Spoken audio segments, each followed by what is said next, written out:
can see that we're live. Oh, now we're live. Hi, everybody. That was very dramatic for 9 o'clock at night.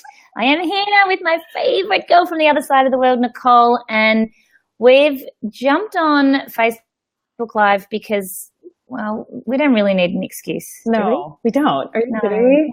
We're here. You know what? No one could join us, and we would be fine for the next however long. I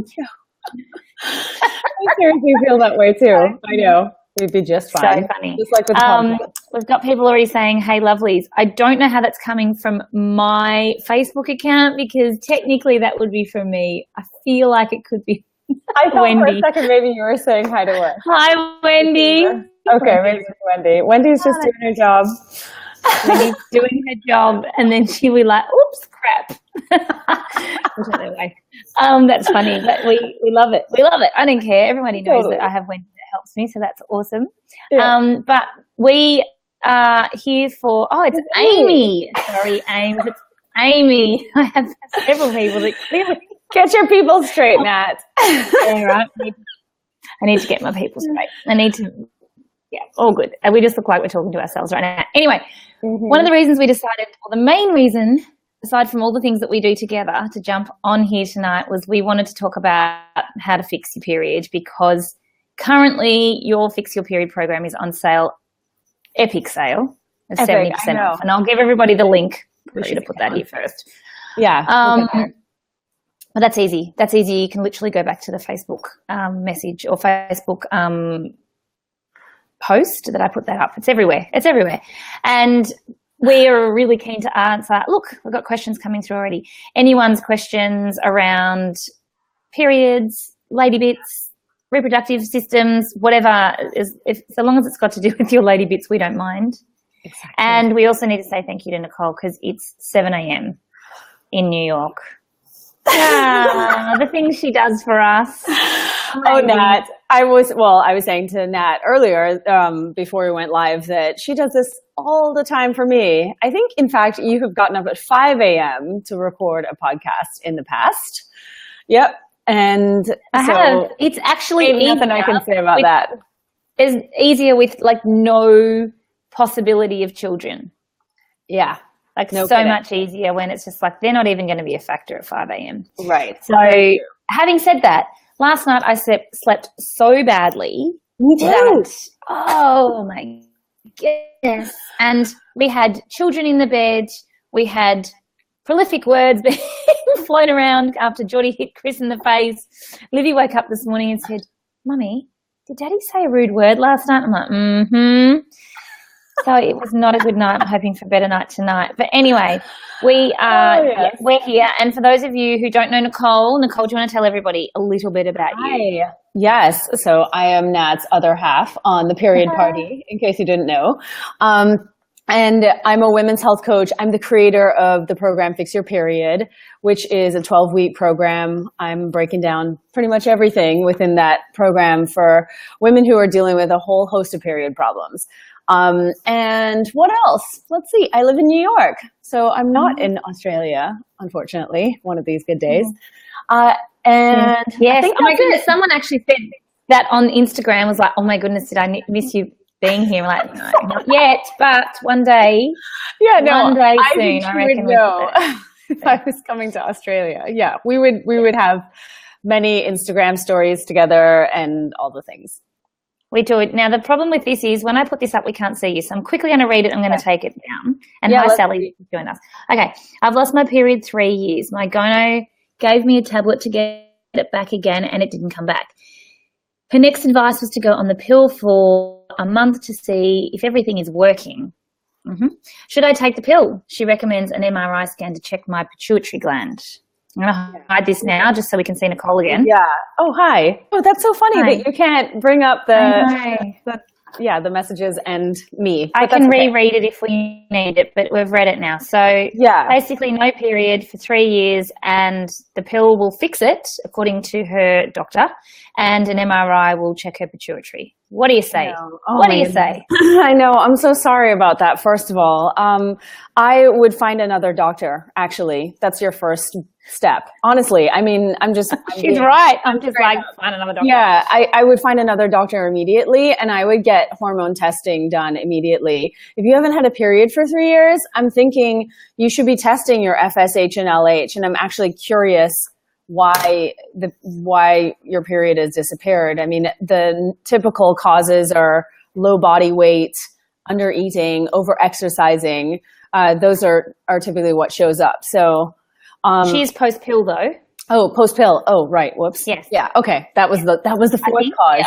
I've lost my periods. Oh, sorry. Maybe not. No, she's not. Okay. The advice was to go back and pill. You're right. Sorry. Yes. Okay. Well, maybe she can let us know like what all has preceded this, because this is obviously multifaceted. We never really know until we have like a very clear picture of what's going on, what the potential cause could be. But I would go find another doctor, get FSH and LH tested. FSH, it depends on Australia. I think that the ranges are different, but in the US, an FSH that's over 10, the number 10, you're really starting to push it in terms of going into perimenopause or menopause. So I just feel really strongly that we should get those tested. I actually had a case where a girl hadn't had her period for about 6 years. And obviously not trying to scare anybody, but I think we all need to be in the know that she ended up being diagnosed with premature ovarian failure, because it had been 6 years and her FSH was in the 200s. So I think that for us, this kind of knowledge is very important to have, and to have as soon as possible to start to address whatever could be going on, whatever underlying cause could be happening. Also too, like I think what another doctor might do is like a progesterone challenge, for instance, where you're given progesterone, and then if you have a bleed at the end of that progesterone run, which is usually about 5 days, then you would know that your body is making enough estrogen to build up a uterine lining. But if you don't have a bleed, then your body's not making enough estrogen to build a uterine lining. So that's another thing that a doctor would do as well to check. So I would suggest those things. Definitely. I think what I would want to add to that is that the pill can't fix that. Pill's not going to see if everything's working. And I think, unfortunately, it's not to say there are some amazing doctors out there, but if you're just going to a GP who doesn't have a good understanding in women's hormones, and, a doctor's there to know a little bit about a lot of things, so it's not their fault either, but they're doing their best. But if they don't have a sound understanding in that, it's very common to be told that you should just take the pill and that's going to fix everything, or at least check to see if things are working. Now, unfortunately, the pill literally flatlines your hormones. The only reason you'll bleed at the end of that really is because you're having a withdrawal from that, or you might not bleed at all. And I guess that indicates also, that there's a deeper concern. So should you take the pill? Well, it's not going to fix anything, so probably not useful. And hence why, Nicole's also suggesting it might be a good idea to find another doctor. I'm just having a look. They were allowed, here we are. They were low and everything pretty much just stopped working. She tested all those tests you mentioned and they were all normal to her, no signs of premature menopause. She said it was the opposite. I would definitely seek a second opinion at this point. 3 years without a period is just way too long. In fact, I think 6 months without a period is too long. But Jenna, somebody named Jenna is also mentioning something about losing a period. It's so interesting because I feel like once you start talking about it, then everyone they're going down the rabbit hole. Stories. I know. Lost my period 7 years ago due to chronic exercise and low-fat diet. I've put the weight back on, but still no period. My progesterone and testosterone levels are very low on tests. Cortisol is high. I'm on progesterone cream over 8 months, which is not much change, and still no period. I'm 37. Yeah. So lost her period due to chronic exercise. So I'm just curious about dieting. Yeah, I'm just curious about now. I imagine you've changed a lot of those things, but I am curious, like what has shifted in your life in terms of exercise and your body weight and different She did say she's put the weight back on. Oh, okay. Put the weight back on, but still no period. Yeah. And the progesterone and testosterone levels are very low on tests, and cortisol is high. So when cortisol is high, I think about inflammation. So I think about what inflammatory processes are happening in the body. And I also think about your blood sugar. Are you drinking a lot of caffeine? Are you eating a lot of carbohydrates or refined carbohydrates, sugar, anything that's going to keep your blood sugar chronically unstable? Those are the factors I'm thinking of.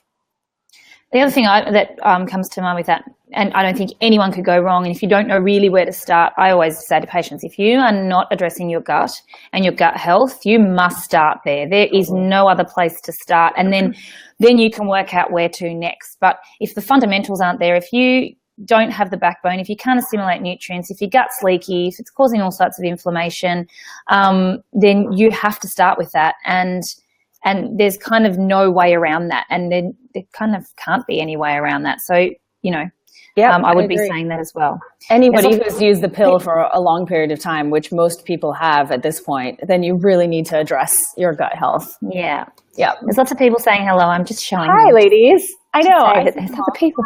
Hi. There's one back here, Sarah, that had said, hi, Sarah.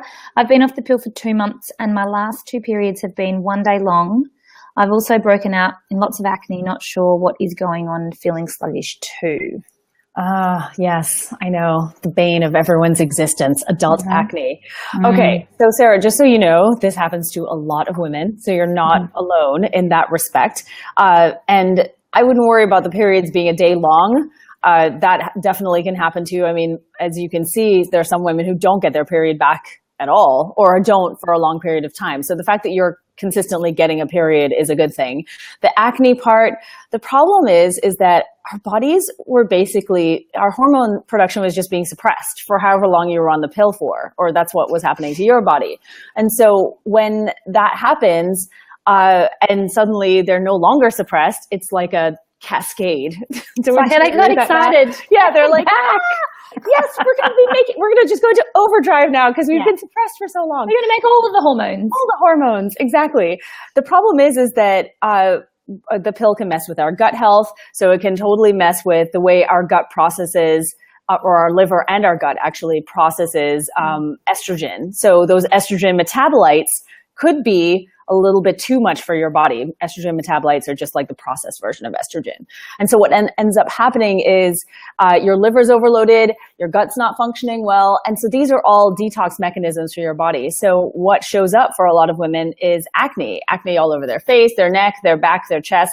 These are the things that I tend to see a lot of. So ultimately, like what Nat was just saying, it's about optimizing your gut. So you want to really focus on gut healing foods. So you want to get off the sugar, any of the refined carbohydrates. I actually was saying in my Facebook Live yesterday that I'm now sort of doing I am doing a grain-free diet. I was a little sort of on vacation, but I'm back now. And that's helped tremendously for people who have anxiety or mood issues. Like I was just down in the dumps, so depressed a couple of months ago. Part of that was due to winter, but part of that was that I felt like my blood sugar was unstable. And so I've never done the whole grain-free diet before. So I was like, all right, I'll try this thing out. And it's really, really helped me. So I really am a big fan of trying different diets, trying different options to see what works. Because we're all our little guinea pigs, aren't we? We have to try different things. So I'm thinking that you got to work on the internal stuff to get the acne addressed. I wildly have been fascinated by intermittent fasting when it comes to hormone health. And if you had have asked me 2 years ago, I've been like, do not touch that with a 10-foot pole. That is the worst thing you can do for your hormones. You need stable blood sugar and blah, blah, blah, blah, blah. But yes. I really think just the results and the fact that, it does make your cells more sensitive to glucose after a period of fasting makes so much sense to me for anybody who is experiencing any form of insulin resistance. So those that have, PCOS, I think to a degree, many of us under certain stages and phases of our life are kind of in that phase or could be in that type of situation. So I'm not saying it's for everybody, but I really think there's merit to that as well. In a similar vein, you've got to work out what works for you.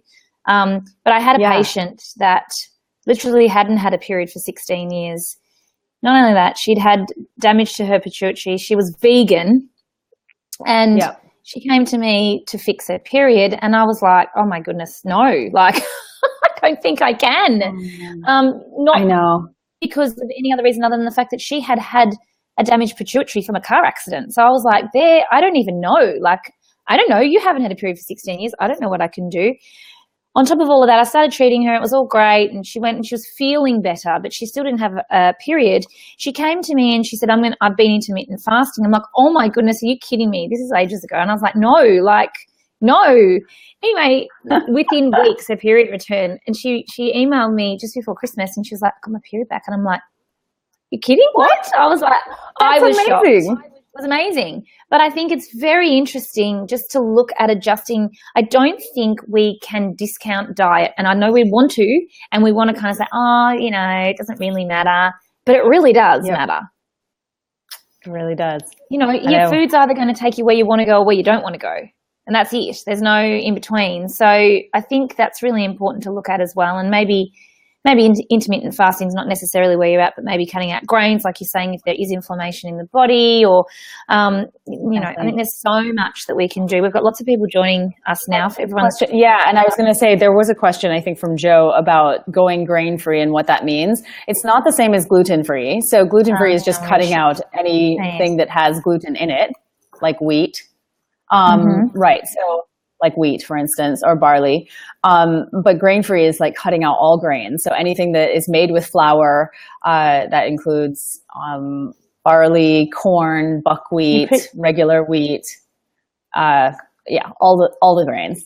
So it can be likened, I think, to a low-carb diet. It's essentially a paleo diet, and I guess maybe almost an autoimmune paleo in a way. But autoimmune paleo is a lot stricter than what I think I was being. But still, I mean, we have to experiment. I mean, we just have to. Nobody has the answers. That's the other thing I keep saying. Like, Nat and I don't even have the exact answers for you guys. Like, you're the ones who hold the keys, I believe, to your body, and your body has the wisdom, and you just have to tap into that. So it's going to take experimentation. I mean, I've literally been experimenting now for like over 10 years, maybe longer at this point. And I'm still finding out things that don't work or do work for me. And also too, your body changes, right? As you know, Nat, like as you get into your 30s, your 40s, your body's needs really vary. And I think that you are just constantly making tweaks, like a house that you buy. You absolutely. I 100% agree. And I think I know Sarah's situation was that she came off the pill and her periods were light, but I also know Sarah. Yeah. And I think it's important to understand that there is going to be a time in our lives where our periods do get lighter, and then unfortunately they're going to get heavier before they go all over the place and probably finish. So, we're not talking about this. I think especially sort of from our 30s to our 50s, I feel like we kind of just throw it in the one basket. Like, it's your years of menstruating, and whether you've had children or whether you haven't, it's kind of just all clumped into the one, where, and Chinese medicine looks at this really beautifully, is that we still move in 7-year cycles and, or thereabouts. So, what was happening, and I think, we look back, I know I look back on my 20s and I look at what was the norm over that time, and kind of, it's easy to go, well, that's what's normal. But it's not, right. And especially if you had children as well, that adds another level of change to things. And, it's like Sarah said, she was worried that perhaps there's an issue when she goes for a pap smear. I'm like, well, I want to let you know also that you're of an age where your periods are going to get lighter. Unless there's something else going on. And, very often if there's inflammation, gut issues, periods do get heavier. So it's using all of the clues and the signs and symptoms to keep on drilling down and really getting to the core of the issue, and constantly asking why. Like, even with what was our first person's name, Rebecca, I'd still want to ask why. It's one thing to go, okay, I'm going to go on the pill, but why? What's it going to do? And keep on asking the whys. And I think that makes a very big difference. I mean, that's why you and I are where we are right now. Yeah. Oh, look. Yeah. Hi. You have to get my iPad off me because I'm not quick, into bed. Go. Okay, go. He's doing a victory dance. Real life. Quick. Yes, real life. Is he? Into bed, he's like. Yep. Victory dance because he got out of bed. And shut the door, Geordie boy. That's always going to happen. Real life, yes. Okay, so we have like a couple of questions. I feel like I've just we have a lot of questions. So here, let's this. We're going back to where we're up to. Alana, I've been off the pill for a few years now, trying to find my natural rhythm. I've only had 3 natural periods since. Have been to a gynecologist, and he has told me I am to go and see him. Hang on, there's more. When I want to have babies, I want to find a more natural way to have, and have been to Chinese doctor and kinesiologist. Just wondering if you recommend anything else. Okay, so here's my question, pretty much for everyone who's asking these questions, like you and I just said. What are you eating? Because this is what it comes back to. And I feel like I'm a broken record, but I am really curious what's going on there. Because your body you can't make a period unless you have a certain amount of hormones in your body. It's unique to you, obviously. Some people need less, some people need more. But you can't make hormones without fat and protein. So if you're not eating enough, or your gut is not functioning well, so there's malabsorption problems, meaning you're not absorbing the food that you're eating, which are 2 pretty common situations, then you cannot supplement that. So I'm very curious about that. My second question is, seriously, like stress, I hate the word stress at this point. I prefer chronic overstimulation, actually, from all really? fronts. Yeah, chronic overstimulation. Yep, that's my new term. I'm coining it. But seriously though, like chronic overstimulation, like what's that looking like? Are you drinking a humongous mug or 5 of these every morning with coffee or black tea, for instance, because that can be really harsh on the system too? Is your blood sugar just going up and down because you're just, like I said, chronically overstimulated from some kind of external situation? What's happening in your relationship? What's happening at your job?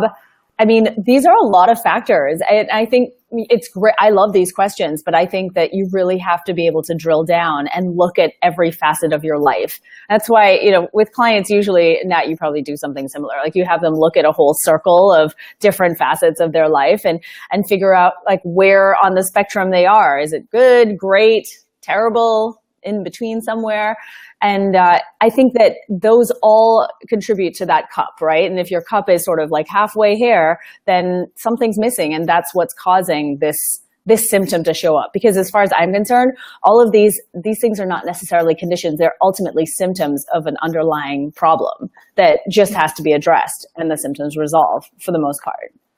I know that's an oversimplification, but we're on Facebook Live. I think you're right. And I think that there's always, we're told that there's, we're not sure why a reason is, or there's unexplained infertility, or, I actually just don't buy it. There's always a reason. Reality is, somewhere within your genes, you're predisposed to what's happening, but something within your environment and all those things that Nicole is talking about is turning that on. And I think, the more we can eliminate what might be turning on unwanted symptoms, the more we can get to the core of the issue. But we can't discount the fact that you didn't do something wrong. You haven't, well, knowingly, like you're not being punished, basically. Right. But there is something within your environment, like diet, lifestyle, emotions, detoxability, what you're putting on your body, what you eat, all of those things, something within that, viruses, all of those, one of those factors is actually influencing the way that your body is working.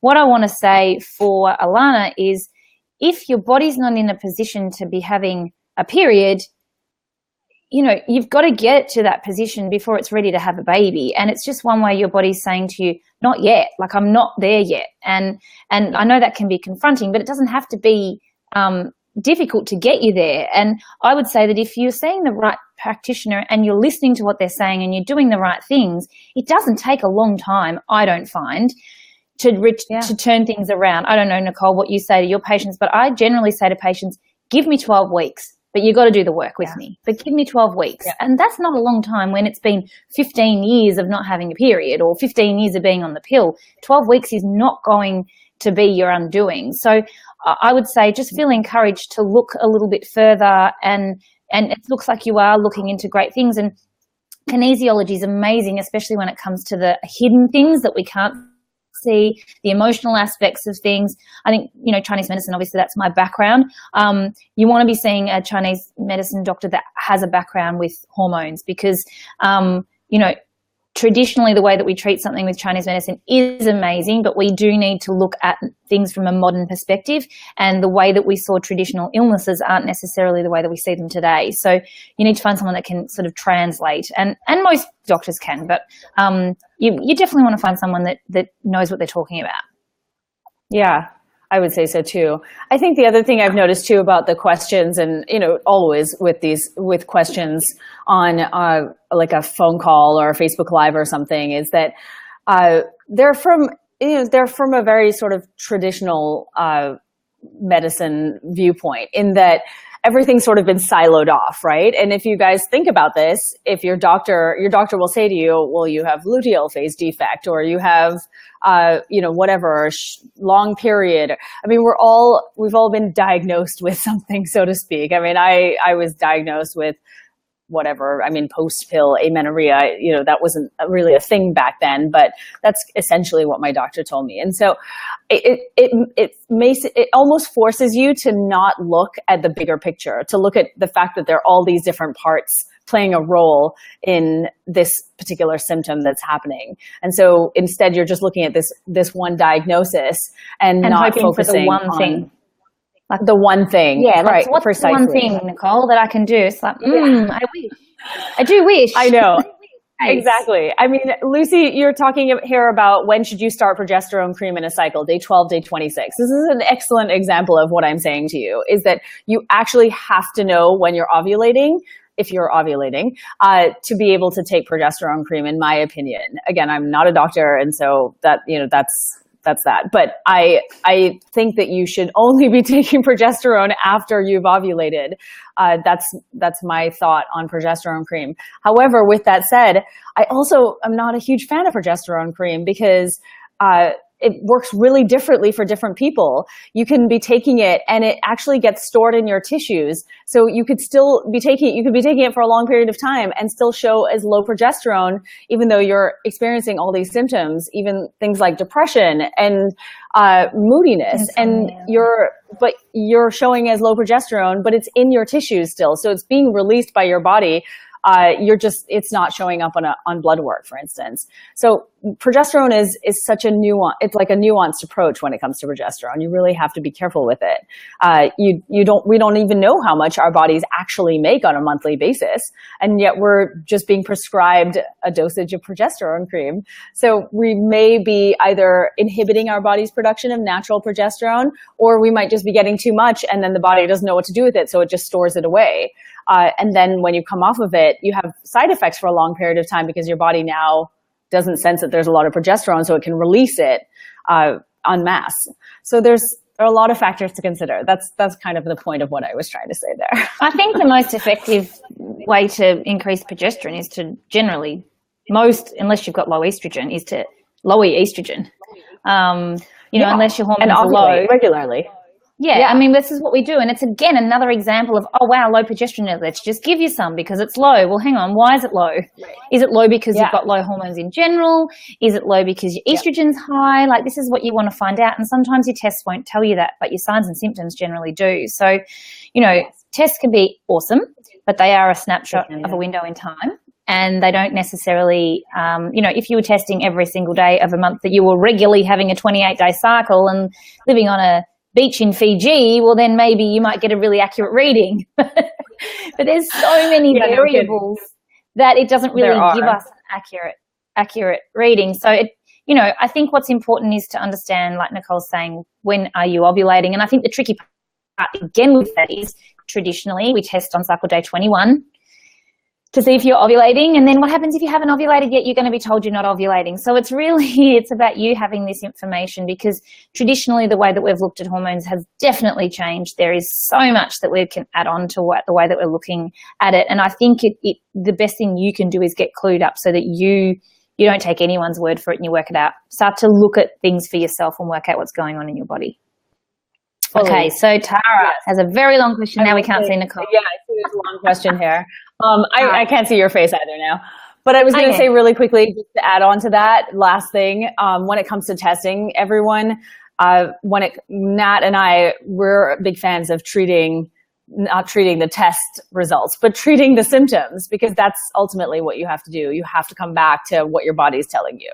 All right. I think also on top, totally. No. And on top of that, again, just looking at the diagnosis, doesn't solve anything just because you have a diagnosis. Your signs and symptoms don't necessarily change. And just because you come to me and you go, wow, I have a diagnosis now, that doesn't mean that all of a sudden I'm going to completely change my treatment approach, because your treatment's been based on your signs and symptoms, not your label. Especially for something like PCOS. And as we're learning so much about PCOS and how it's not changing, but how, we're categorizing it, and there's how various factors influence it, which means it's going to influence your signs and symptoms and how they show up in your body. Just because you come with that diagnosis doesn't mean it changes anything at all. We still might need to treat your adrenals over your gut or your liver or your thyroid or whatever might else be going on. So, and I think the other trap that happens is that we get this label and then we were like, oh, well, that's it now. That's it. Yeah, I've got PCOS. So I'm just going to accept that. And that's that. And it's like, no, this is just the beginning. Yeah, I feel the same way. I'm like, no, wait, no, this is not how this works. And I think that, so I will say, obviously, I want to honor the fact that so many women have been trying to find out what's wrong with them and get a proper diagnosis for a long period of time. So I understand completely when you get one, you're like, okay, I've got this. I understand now what is potentially happening to me. But like Nat said, I think that's just the beginning too. Now we're like, okay, how do we fix this problem and start to address it from, again, like the root cause, and then just build our way up?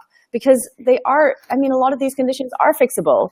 It's just a matter of doing some detective work, which unfortunately doctors don't really have the capacity to do. That's why we're here. I'm just putting up the link for your... Like my mug. It's huge, huh? Yeah. It's big as my head. I'm hoping this is going to work. Here's Nick's link.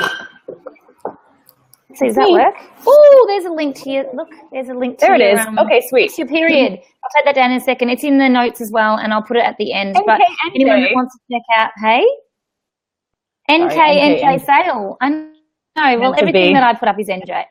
So, you're NJ, I'm NK. Yeah. But Nicole's fixed period program is currently 70% off. So if you are having issues and you want to get to the bottom of this and you need help, that's what she's there for. And that is, 70% off is epic. So I'll keep putting that link up, but I'm going to hide it for now. I'm going to actually read what Tara's saying here, because we've got a lot of questions to through, and all right, I'm sure Nicole has other things to do. Yes. Me at 7 in the morning? What else could I have to do? No. Yeah. I just wanted to thank you both for all the info you've given me by the podcast, and also Nat's book, Well and Good. I wanted to come off the pill after being on it for around 16 years, but was so nervous. But I'm off the pill for 6 weeks. I've been eating all the gut-loving foods and focusing on flooding my body with nutrients, and also acupuncture at the Pagoda Tree. We love it. I got my period on day 30 and was so excited and amazed at how the body works. I had to call a girlfriend to tell her I was so excited. Oh, my goodness, you can always tell us. We will have a period party for you. Yes. Always. Tara, that is awesome. I didn't even know that was actually going to be so lovely. I thought we were going to answer a question. I know. I thought it was going to be a question. I know. It's so nice to hear that. Yay. Congrats, Tara. And taking it into your own hands. Like, we've got the tools. We've got the resources. You guys have got to do the work, which I know can sound confronting, but if we have tried and tested so many things, and kind of when we say you got to do the work, we've got it covered. Like, it's not difficult. You don't have to go out and work it out, so to speak. We've got options, and we're here for that. All right, Cassandra. Hi, ladies. We have another pill. Okay, we have another pill question. Okay, go for it. Okay. When I got off the pill 5 years ago, I didn't get a period for a year. I was diagnosed with PCOS, but recent ultrasounds have showed my ovaries are now all fine. Yippee. My bloods are all fine. I'm not diabetic. I now get a period every 35 to 60 days. Each month is different. Is this just my new normal, or can I ever get back to regular cycle? I take probiotics daily, a supplement called Femex. Yeah, you do. Prescribed by my naturopath, but I still have irregular long cycles, not to mention bad PMS. I don't know what Femex is. Okay, so Femex is a magnesium supplement. It's Metagenics, and it is kind of got lots of it's magnesium and some of the estrogen lowering sort of. Oh, okay. It's good. Like it's very good. or something like that. Yes. Like dim, maybe? Yes. But it is also only those things. So there's a little bit more here, I think, that you can probably add to this. I would want to know, lifestyle-wise, what else is going on. It's great that you're getting your period. It's great that you're not showing any signs of PCOS. If you are getting long cycles, I would say that there's something influencing that. Stress, I had a patient today. She's a mum of 2. Detoxing estrogen. Yeah, she's a mum of 2. Go ahead. No, I had a mum today. She's a patient today, mum of 2, works full-time and studies. Like, my goodness, when is there time to ovulate in there? I think it's really important that it's the same as... We got to make time for ovulation, guys. We got to make time. Just so you know. It's the same as like when people want to fall pregnant, and I look at them like, you don't have time for a baby. Like, your body is literally saying to you, seriously, lady, but not now. Like, come back and talk to me when you make some time for this to be something that we can factor in. So I kind of wonder the same thing here. And I don't know, I'm just guessing that there is, either there's a lot on your schedule, a lot on your plate, something really driving estrogen crazy, whether it might be, chemicals, body products, cleaning products, plastic containers. That's a basic place to start, would you say? I was just going to say too. Yeah. Oh my gosh. I was going to say that with the environmental chemicals, I think we grossly underestimate our exposure to these chemicals in our environment. I mean, everything from conventional food, I mean, even organic food is exposed to some of them. The pesticides alone, I mean, and I know you guys have much stricter policies around that than we do in the US, but pesticides in your food, there are so many endocrine disrupting chemicals in them. Your drinking water contains a whole host of things. I mean, antibiotics, I mean, all the things. So it's not to mention your cleaning products. If you ever looked at the back of a cleaning product, you'll know that on the label, there's nothing there. It just says vague things like cleaning agents. And even on the natural products, they're not supposed to, they don't even, in the US, they don't actually have to label them. So just think about what all you're exposed to on a regular basis. What's going on with your personal care routine, the soap you use, the body lotion you use, the face products, the makeup, the hair care. I know it's a lot. It's a lot to think about, and it can be really overwhelming, and I think cost prohibitive too if you're changing things out. But I think it's so worth it to look at that and look closely at that. We have a very exciting podcast coming up about the microbiome, don't we? And that will be, I think, something for everybody to listen to and learn something from, and, really breaking it down and going, sometimes it can be really simple. It can just be that you are, I think I was saying on that podcast, I read somewhere that the average woman before she leaves the house is already, exposed herself to 87 different chemical or hormone disrupting chemicals. Like, how are we expecting our bodies to work properly just with that alone? And we haven't even taken a breath of air as we walked, So there's a lot that we can do. And I think that that's really important.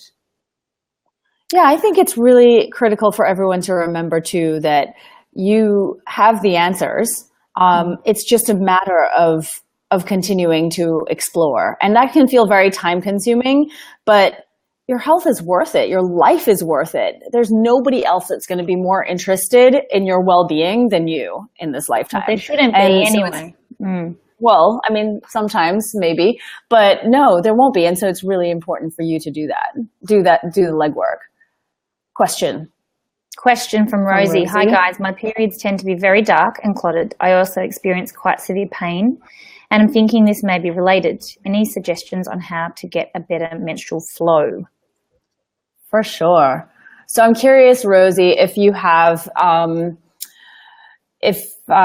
first thing I'm thinking about is stagnation, what's going on, the positioning of your uterus, whether maybe making a visit to, hello, Nicole. Oh my gosh, it's too early in the morning. Yeah. I'm too busy copying this link. I wasn't even actually paying attention. No, it's fine. Making a visit to an RVGO practitioner, so somebody who can do some sort of abdominal massage to help your uterus be in a better position, because a lot of people have that problem. Your uterus is just not in the optimal position for you to get blood out regularly, consistently.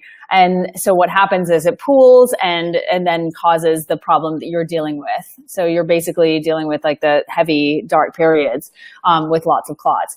So that's the first thing. The second thing is like with the clots, yeah, I think of stagnation. So I'm curious, like maybe if you wanted to try massaging yourself, but like I said, someone else massaging is really good too. Castor oil or like a castor oil pack.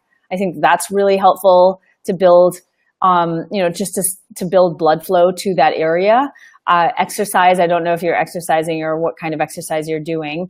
Even just a regular hot water bottle, just to, again, like it brings heat there. So it brings blood circulation. So that means it brings nutrients.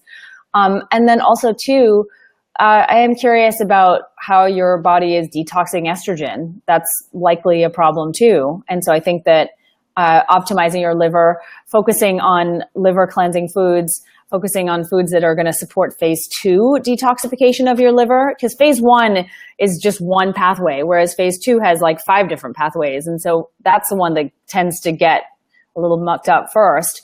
So you want to focus on that. So that's all the cruciferous vegetables. You can also do N-acetylcysteine. It's a supplement, but it converts into glutathione in your body. It's a cheaper way to get glutathione because glutathione supplements tend to be expensive. So I would consider those things, something along those lines. You can tell me, obviously, if you've tried all of that. I don't actually know. And I'll just add acupuncture to the list. Oh, yes, right. I know. I knew I could count on you to tell me. You should. Absolutely. Acupuncture is everything. It's the best. Acupuncture is everything. I just need to hide that to show our next question. Okay. Oh my goodness, there's a lot here. Amanda. Really? Yeah, there's heaps. I was put on the pill when I was 13 due to heavy periods. Stopped the pill when I was 25. Heavy periods. Started again until I had my baby at 31. Heavy periods since. Flooding for 4 days. 4 GPs said the Marina. My gynecologist said Marina. Not sure what to do. Have been seeing functional nutritionists for 14 months and no change to periods with paleo diet and no caffeine. Not anemic, but ferritin very low, 7. Also had psoriasis appear 2 years ago, 38 years old. Amanda, there's a lot there. Basically, that's a lot. I know, it's tough. Marina or no Marina for heavy periods, lots of flooding, and been seeing a nutritionist with no avail. I mean, I will say, I don't want to, sorry, it's a little loud out there. You've got kids too. I'm going to disconnect myself to get some water, but keep talking. Keep talking. I live in Harlem. That's how it goes. Anyways, yeah. So, now I hear myself, but that's okay. Oh, I'm coming back. I'm sticking it back in. I'm really parched. Go. That's okay. No, go for it. So the thing is that I'm thinking about with the Marina is it's kind of hit or miss. Because some women have, lighten and they have, very light periods, whereas others end up having really horrible, heavy, painful periods. So it just, it's kind of luck of the draw. I feel like I need to know more about the situation, honestly. Like I know you mentioned the paleo diet and no caffeine. I'm curious about lifestyle. I'm curious about hormone levels. I mean, I would want to have like a big picture situation here. I'd want to see what your hormones look like. Progesterone, estrogen, your cortisol, all of that. So I'm curious if you've done testing. Yes. I don't know, Nat, do you have any thoughts on this? I always just look at gut when the heavy periods as a starting point. Again, I find that heavy periods, and that's very Chinese medicine. I look at the spleen and stomach and sort of see how you can really support and ease digestion and see if that helps. So, really bland, easy to digest, warm, cooked foods, not lots of cold and heavy foods, and see also if that makes any difference. And again, I'm like you, I'd like to know more about the period. I know it just says heavy. I would want to know the nature of that, how long it lasts for. When you say heavy, our definition of heavy varies for everybody. So she mentioned flooding. But what I will say is that, the Marina can't fix it. It might for a period of time ease it. Yeah.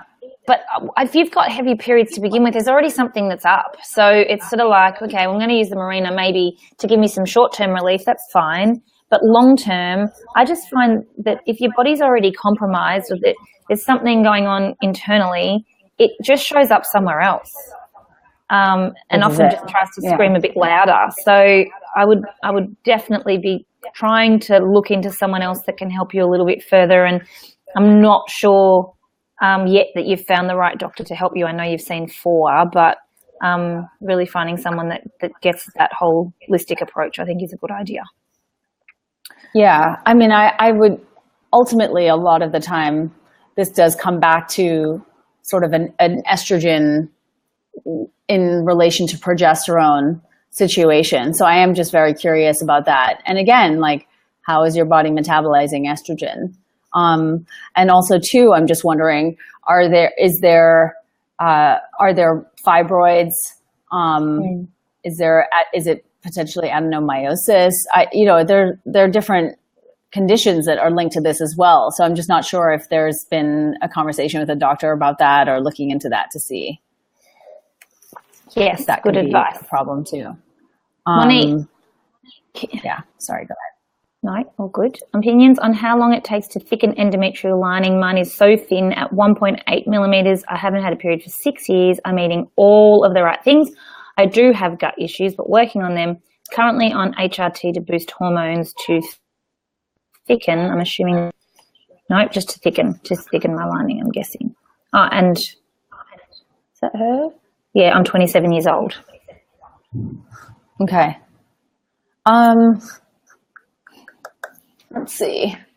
I think of malabsorption. I'm like, what are you not absorbing in your body if you're eating all those foods? And did she say her hormones were low? Currently using HRT to boost my hormones to thicken the lining. So they must be low. Say thicken 1.8 millimeters. Haven't had a period for 6 years. Doesn't actually say, but guessing so. Is it Monique? Yes, Monique. Question. 27 years old. She said she wants to have kids. Yeah. Yeah. And low hormones, Monique? I'm curious. I'm imagining. Tell us and yes. We'll come back. Yeah. Yeah. Yes, all are low. Oh, where are you reading that? How are you seeing that? Oh, you're seeing them. I don't know. All of them pop up on the screen for me. Oh, I don't see that. I don't know what's going on your end, Nat. I'm scrolling through them all because I'm going back and forward. Anyway. Right. Well, there we go. Wanting to have kids, yes, they're low. There you go. Knock yourself out. Okay. I have SIBO. Okay. Okay. I mean, again, it's going to require a nuanced approach, and right now it sounds like you're doing all the right things. Again, I'm very curious about absorption of your food. Are you, usually SIBO results, I mean, most bacterial infections tend to result from an upstream problem, right? So if you think about your stomach acid, if you don't have enough stomach acid, first of all, you're not breaking down pathogens, so they end up in your lower intestine or your large intestine where they shouldn't be. The second thing is you're not breaking down nutrients from your food. Stomach acid is required for that. So I'm curious, like with SIBO, what it is that you're doing. If you're doing any kind of if you're doing any kind of protocol to boost your stomach acid, hydrochloric acid or HCl, which comes in supplement form, is a great way to do that. Jordy. Oh my God, he's too cute. I know. He's just like, listen, Mom, I'm not going to bed. You want to show everybody your haircut and then you have to hop into bed. Okay, go. So I've got a haircut. Look how cute I am. That is a very cool haircut. Look that way. Show us your haircut. You're like just too cool for yourself. What a G. If you feel there, it feels funny. Okay, go. I'll come and see you soon. I won't be long. I know. We got like 10 more minutes, guys. Yeah. But yeah, I know. So I'm curious if she responded with anything about like what she's doing to address the stomach problems. Yes. Right. So I'm firm about the stomach acid being a problem, like using digestive bitters with every meal, using hydrochloric acid, doing like the HCl challenge, as they call it, where you're taking more and more of the capsules in order to determine whether you have inadequate stomach acid or not. Very helpful. And you need to do that for like 3, sometimes 6 months, depending on how long it's been like this. What about oral hygiene? So she says she's on the SIBO diet. Sorry, say that again. What about oral hygiene when it comes to that? I often find that it's important. I mean, so the microbiome of your mouth is actually different to that of your gut, not your gut, well, your large and small intestine. And so I think that it's hugely important. I don't discount it at all. I'm just not entirely sure the role it plays in SIBO.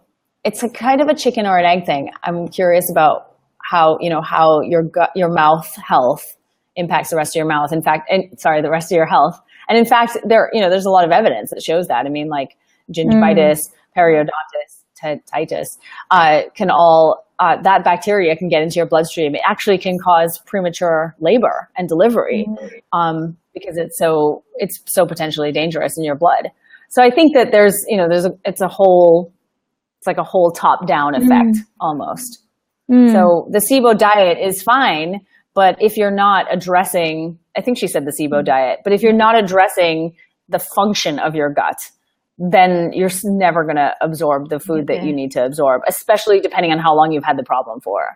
So I would look into stomach acid. I would also look into gut lining healing. So you want to heal the lining of your gut. It's only one cell thick. And so if it's got holes in it, you've got toxins coming into your bloodstream and causing all of these additional problems. So there's a couple of different ways to do that. It's all in the Fix Your Period program. Go and check out you guys know. The podcast that Nicole and I did with Kirsty Worth, and that might be worth looking at. Yes. Investing some time with her. That's a good suggestion. All right, we haven't got much longer. Protocols. Yes. Is there a link between perimenopause, I'm 41, so quite early, I know, and rosacea? By the way, hi, Sally. I have worked the last couple of years in fixing my cystic acne, which is now cleared, but for the first time now I have rosacea. Wow, it's like you traded one for the other. It's so frustrating. Interestingly, stomach acid is linked to rosacea. Low stomach acid is linked to rosacea. I would look that up. Yeah, definitely. I feel like I could go on, but there's other questions, so I want to help everybody if I can. Okay, we'll keep going. I think definitely also from a Chinese medicine perspective, the heat that comes with the change in hormones can also flare things up too. Okay, hi ladies. I had a miscarriage early in March. I had a regular period before this where I would ovulate day 17. But since then, I seem to be having a bleed on day 13 and 14, fertile mucus then I'm dry, and then I have fertile mucus again day 20, 25. We don't know how long a period is, though, do we? A cycle. I'm ovulating twice. Am I ovulating twice? Any other insight? I'm just curious, that bleed that you're having, what that looks like. Because ovulated at day 17, but now I seem to be bleeding on day 13 and 14, then fertile mucus, then dry, and then fertile mucus again on day 20 to 25-ish. So the bleeding the first time, is it in the fertile mucus? Because I'm thinking maybe it's ovulation bleeding. So it depends on how long your cycle is here. So I would say that sometimes the fertile mucus you can experience just before, or what looks like fertile mucus can be as you get another hormone surge just before you get your period. So you might be confusing that. I would need temperatures are so helpful for that. Yeah, like basal temperatures, I think, are so helpful for that. So I'm curious if you are charting. I recognize that once you have a miscarriage, that's gonna definitely throw your hormones a little bit for a loop, and it's gonna take some time. I mean, sometimes like 6 months to even a year to get back to where you used to be. Oh, hang on, she's got more here. Okay. Larger painful breasts, fluid retention throughout the cycle, low energy week before my period arrives. Wanting to sort all this out, we can start trying again. I've just left a very stressful job. Well, that will help. And I've been in this year, so I'm hoping to change will be helpful to my cycle. Definitely think that's what you've done is on the right track there. Yeah. And I think too, to recognize that our bodies are they're on their own timeline, unfortunately. Yeah. And so I think it's really important to remember that, just that it's potentially going to take a bit longer for you maybe than somebody else or people you might have talked to for your body to get back to cycling the way it used to. So just keep that in mind as well. Yeah. How many more questions we got here? Okay, we've got one more big one after this. Okay. I think that will do us. So, daughter's 14 months and I'm still to get my period back. Well, are you breastfeeding? That's my first question. Yeah. Same. Because that's going to impact that. We would need a little bit more Usually info. I see anywhere between 10 and like 18 months. That's gosh, now we're really missing each other. 33. This is our last question, ladies. I'm 33 years old and have been having a period since I was 11. Since the birth of my daughter 17 months ago, my cycles are getting shorter. I normally 28, 29 cycle ovulating day 13 to 15. My cycles are now only 25 to 26 days. Ovulation symptoms from day 5. My PMS is out of control and I'm feeling the symptoms of each stage of the cycle so much more intensely. Is this normal? My mother also got her period early and started menopause at 42. Will I follow suit? I have endometriosis, 2 completely blocked tubes and now low progesterone during my pregnancy that needed to be supplemented. We fell pregnant first through IVF. Okay. Yeah, that's very multifaceted as well. Yeah, That's a lot. I mean, it's a lot. I know. And again, it's hard to obviously do this justice on Facebook Live, but I'm going to try. And that I suppose you can jump in as well if you want to add stuff. But I'm kind of thinking when it comes to, like Nat said in the beginning, the root cause of so much of this is our gut. You know, I wrote a post on endometriosis the other day and I was referring to it as an autoimmune condition because that's now finally where it's going in that direction, as being classified as that. And so much of that comes back to what is happening with our digestion and our GI tract. And so, for instance, like I was saying in that post, a lot of people who have endometriosis also have histamine intolerance. And so histamine intolerance is basically when there are foods like sauerkraut or fermented foods or aged foods like aged cheese,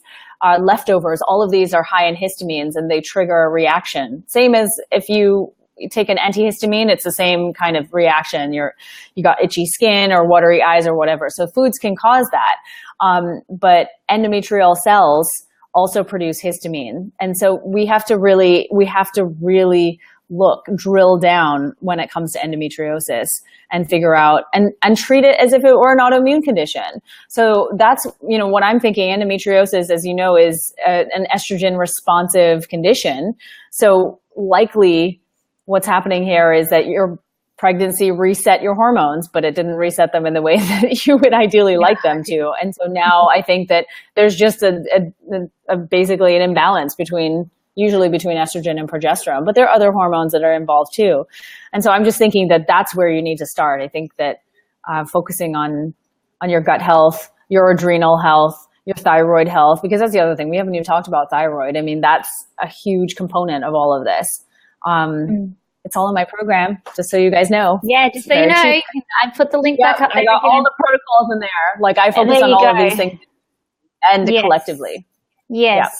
So just finally, Michelle said, and that's our last question. Unfortunately, guys, we're out of time, but Michelle said that she stopped breastfeeding at 5 months. So again, I think you've given the right advice there around gut health and looking into, you've got some answers within or some solutions within your program as well, but the right advice. If your period hasn't returned after breastfeeding is very taxing, having a baby is very taxing on your body. And if the fundamentals aren't there because you've literally had the living daylights sucked out of you, then, I find that that's not uncommon, but a reason why that's happening. So we are out of time. I want to thank you, Nicole, for joining us, and everybody can go and check out Nicole's Fix Your Period program. It's on the Facebook post. It's on my website. It's on Instagram. It's very easy to find the link. It's actually here as well. There's a bit.ly link there that you can check out, and there's 70% off at the moment with the code FREEDOM. So you need to go and check that out right now because that sale ends this weekend. Awesome. Yay. Awesome, thanks, ladies. Thank you guys so much for being here. Thanks, Nat. This is so great. It's awesome. Bye, everybody. We'll do this again at some point for whatever reason. We have to. I know. We might do it when we're together next. Again. Yes. Yes. Oh my gosh, next month. Okay. Yeah. Okay. All right. Bye, guys. All right. Thanks, ladies. Bye. Bye. Oh.